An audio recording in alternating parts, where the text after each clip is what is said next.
wasiirka dhalinyarada isboortiga ee dowladda Soomaaliya oo isagu sheegay in wasaaraddiisu ay soo qaban qaabisay isla markaana dhaqaale badan ay beesha caalamka ugu ballan qaadeen dhalinyarada Soomaaliyeed hase ahaatee ay ku xiran tahay hadba dhaqaalahaasi sida ay u siiyaan wadamada deeq bixiyayaasha ahi waxa uu shaki ka muujiyay habka dhaqaalahaasi looga heli karo beesha caalamka hase ahaatee waxa uu ballan qaaday in dowladda Soomaaliya dhaqaale kasta oo la helo ay ku dhiiri gelin doonto dhalinyarada Soomaaliyeed. طبعا sidaad ogtahayba beesha caalamku mar walba Soomaaliya wax ugu yaboohan waxaan ognahay marar badan xilliga ku meel gaarkii haddaba sanad walba in shir la qabto shirarka waxa ugu badan waa magacyadooda isbedelay inta ugu badan mar la yiraahdo contact forum iyo mar la yiraahdo high level partner magacyadaan ba isbedela go'aanka waxa la ballan qaaday dhiibidiisa iyo meel marintiisa Soomaalidu iskama leh Soomaalidu waxay iska leedahay dadaal inay la yimaadaan inay muujiyaan hal abuur dunida ku taageeri karto laakiin waxa la ballan qaaday Soomaalidu mas'uul kama aha in ay ka keenaan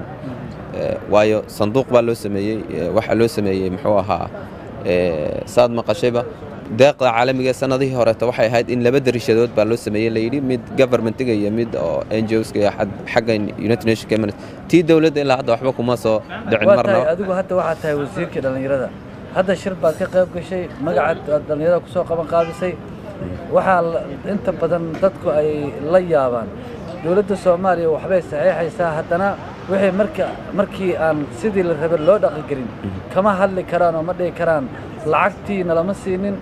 wuxuudii ma dabageli karaan idaacadaha kama hadli karaan adduunka waxa ma sheegi karaan marka adigu wasiir ma ballan qaadaysaa haddii wixii meeshan lagu yabooha ay wax ka dhaqan geli waayaan inaad sidaas soo bandhigi doonto waqtiyada soo socda nolol xasan wad mahadsan tahay waxa la ballan qaaday haddii lagu diido janaal diblomaasiyo la maraa jiro mooyaan haddii idaacadda laga qayliyo wax badan isbedela ma leh beesha caalamka iyo dunida aad bay u indhadag yihiin marka inaad idaacadda ka sheegto waxa ka haboon in janaal kale iyo in aragti lagu dhiirado oo aad u dhow inaan keeno farsamooyinkaasaan marka aan rabnaa inaan isticmaalno in la sheegay waxaan isleeyahay waan sheegnaa marka shirarka la isugu